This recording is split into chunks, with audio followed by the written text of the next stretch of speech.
வணக்கம் மக்களே, இந்த வீடியோவில் நம்ம என்ன செய்தி பார்க்க போகிறோம்னா, அங்காடி தெரு சோபியா ஞாபகம் இருக்கா? இப்போ எப்படி மாறிட்டாங்கன்னு பாரு.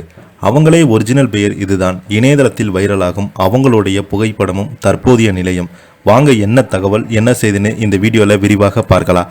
அதுக்கு முன்னாடி முதன்முறையாக நம்ம சேனலை ஃபஸ்ட் டைம் பார்க்குறீங்கன்னா சப்ஸ்கிரைப் பண்ணாதவங்களாம் சப்ஸ்கிரைப் பண்ணிக்கோங்க. பெல் பட்டன் சிம்பல் அமைக்கி நம்ம சேனலோட நோட்டிஃபிகேஷனை எனபிள் பண்ணிக்கோங்க. நாங்கள் போடுற வீடியோ எல்லாமே உங்களுக்கு உடனுக்குடனே வந்து சேரும். வாங்க என்ன தகவல்னு பார்க்கலாம். 2010ஆம் ஆண்டு வசந்தம் பாலன் இயக்கத்தில் வெளியான அங்காடி தெரு திரைப்படம் மிகப்பெரிய ஒரு வரவேற்பையும் வெற்றியும் பெற்றுக் கொடுத்தது.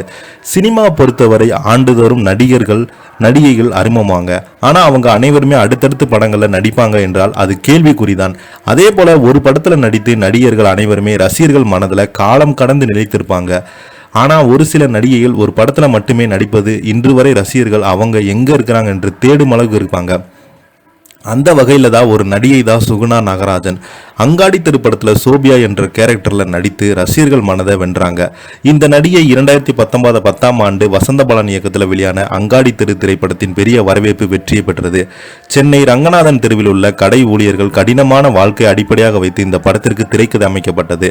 மகேஷ், அஞ்சலி, வெங்கடேஷ், பாண்டி ஆகியோர் முக்கிய வேடங்களில் நடித்து இந்த படத்தில் சினேகா, ஜான் விஜய் உள்ளிட்டோர் பலருமே கேமியோ ரோலில் நடித்திருக்கிறாங்க.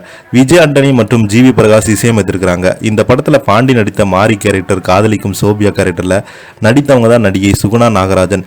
இந்த படத்தின் மூலம் ரசிகர்கள் மனதில் நீங்காத இடம் பிடித்திருந்தாங்க. அதன் பிறகு சுகுணாவும் அதிக வாய்ப்புகள் கிடைக்காம தற்போது இவரை பற்றி தகவல்கள் வெளியாகியுள்ளது.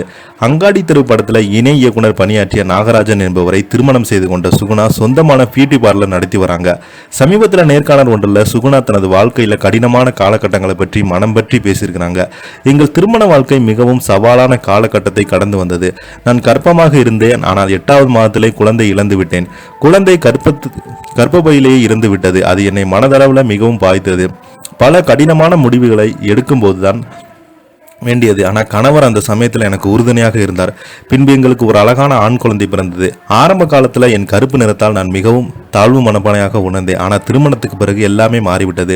அந்த காதல் என்னை தாழ்வான மனப்பான்மையிலிருந்து மீட்டெடுத்தது. என் கணவர் என் வாழ்க்கையை முழுவதுமாக மாற்றியிருந்தார் என்று அவங்க சமீபத்தில் ஒரு பேட்டியில் குறிப்பிட்டு பேசியிருக்கிறாங்க. இவங்க சமீப காலமாக எந்த திரைப்படங்கள்லையுமே மீடியாவில் முகம் காட்டாதனால நிறைய யூடியூப் சேனல்களில் இவங்க இறந்து போயிட்டதாக வதந்திகள்லாம் பரப்புனாங்களாம். அதற்கு பதிலடி கொடுக்கும் விதமாக தான் நான் இந்த மாதிரி பேட்டியை கொடுத்துருக்கிறேன். தவறான செய்தியை வெளியிடாதீங்க. நான் நலமாக இருக்கேன். என்னுடைய குடும்பம் நலமாக இருக்கிறது. நாங்கள் கணவன் மனைவி எல்லோருமே சந்தோஷமாக தான் வாழ்கிறோம். தயவு செய்து இது மாதிரி செய்திகளை பரப்ப வேண்டாம் என்று அவங்க கேட்டிருக்காங்க. இதை பற்றி நீங்கள் என்ன கீழே உள்ள கமெண்ட் பாக்ஸில் மறக்காமல் பதிவிடுங்க. இந்த வீடியோ பிடிச்சிருந்தால் லைக் பண்ணுங்கள், ஷேர் பண்ணுங்கள். நன்றி, வணக்கம்.